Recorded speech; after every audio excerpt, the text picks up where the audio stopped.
This video contains descriptive video. Throughout, a hand, holding a pen, draws objects, words, and figures, starting with that of a boy spinning a basketball on his fingertip, accompanied by his teammates. Hi, my name's Liam, and I love playing basketball. I play every week with my team, the Lightning. Except a few months ago, I didn't get to play at all for a while. That's because I fell and got something called a concussion. With a doctor and parents watching, he sits on a medical exam bench. I'd heard about concussions before. Like I knew that a concussion happens when you fall or get hit so hard your brain gets hurt.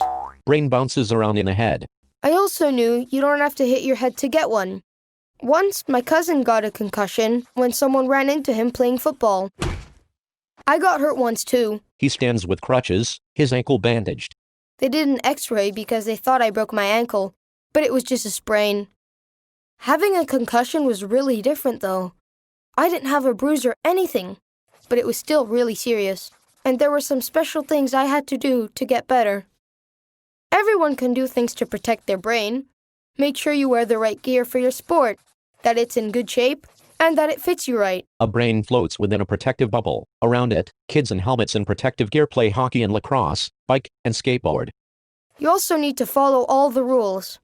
In basketball, we're not allowed to push another player or hit people with our elbows. At the start of the season, our coach talked to us about our concussion code of conduct. It's not like a secret code though. Everyone knows about it and promises to follow it. Each team member gets a green check mark.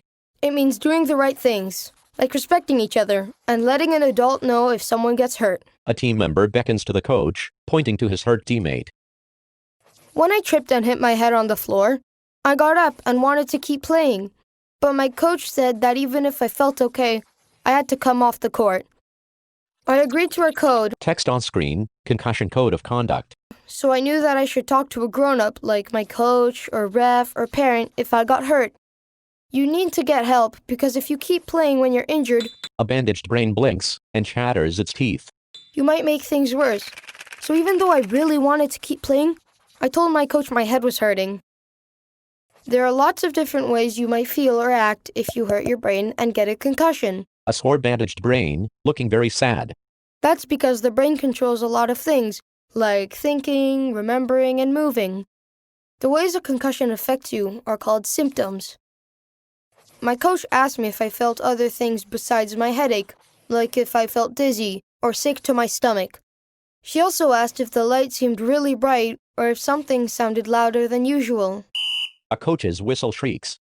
She told me some symptoms don't happen right away and can show up later, like it might be hard to think or remember stuff that had just happened, or you might feel like your brain is foggy or slow. Concussions can also make you feel upset or grumpy. It can even be hard to get to sleep, or you might be really tired and want to sleep a lot. I was upset that I had to sit out and couldn't go back to the game. He frowns, as his thoughts of basketball evaporate. However, next, he smiles up at his coach. It helped when my coach told me that most people get better from a concussion, as long as you get help and rest your brain. So the first lesson is, if you hurt your head, you need to stop playing right away. If someone hits you, or you fall and hurt your head, stop and sit out. And the second lesson is to tell a grown-up if you don't feel okay. The sooner you tell someone, the better. My mom came and took me to our medical doctor. I thought I might get an x-ray like with my ankle, but the medical doctor said a concussion doesn't show up in pictures. She just asked me some more questions and checked a couple things. Nothing scary. The medical doctor said I had a concussion and I needed to take it easy and rest. She said it was like when I sprained my ankle and I had to stop playing for a while, but this time it was my brain that needed to get better. She said I needed to take some time off of school and I couldn't play basketball until I was better. My school and basketball team have special plans I had to follow before I could return safely. The medical doctor also said I needed to pay attention to how I was feeling. I should stop doing things if they made my headache worse or if I got other concussion symptoms. I guess lesson 3 is that it's super duper important to see a medical doctor or a nurse practitioner so they can tell you how to get better. Most people get better quickly, but sometimes it takes a long time to feel better after a concussion. Calendar pages peel away, one after another after another.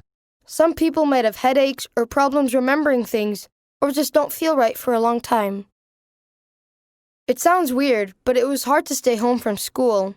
Watching TV and looking at my tablet made my head and eyes hurt, and I couldn't read more than a few pages of my book. The next page on his book reveals a big red sign to rest.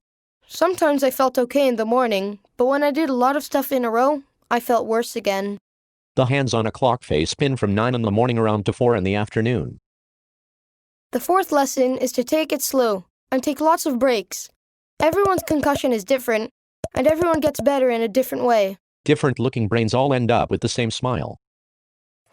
After a couple of days, I started feeling better. I could read a whole chapter of my book, and my dad and I walked to the store and I didn't get a headache. The medical doctor said that once I could do things like that without getting any of my concussion symptoms, I could move to the next step. At each step, you try to do a bit more for a bit longer. As long as you feel okay, you can go to the next step.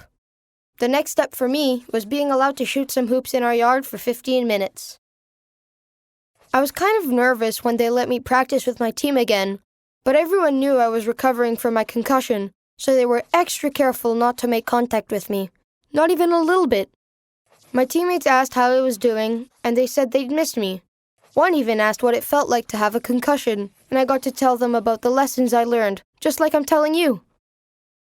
Now that I don't have any more symptoms of my concussion, and I'm back at school, including homework, my medical doctor said I can go back to playing regular games, just like before. Now I'm smarter about concussions, and I know how important and awesome my brain is. And so is yours. Brains hold up signs that read, "I'm awesome." Don't forget the lessons from this video, so you can keep safe and keep playing the sport you love, just like I love basketball. This video is part of a series of Rowan's Law concussion awareness resources. Rowan's Law was named for Rowan Stringer, who is a high school rugby player from Ottawa. One day, while playing rugby with her team, Rowan got a concussion. Most people with a concussion get better after they rest and heal, but Rowan didn't know her brain was hurt and needed time to heal. Her parents, teachers and coaches didn't know either, so Rowan kept playing rugby. She got hurt 2 more times. Rowan's brain was so badly hurt that she couldn't get better. This resource is not meant to replace medical advice about your healthcare. For more information about concussions, please speak with a physician or nurse practitioner.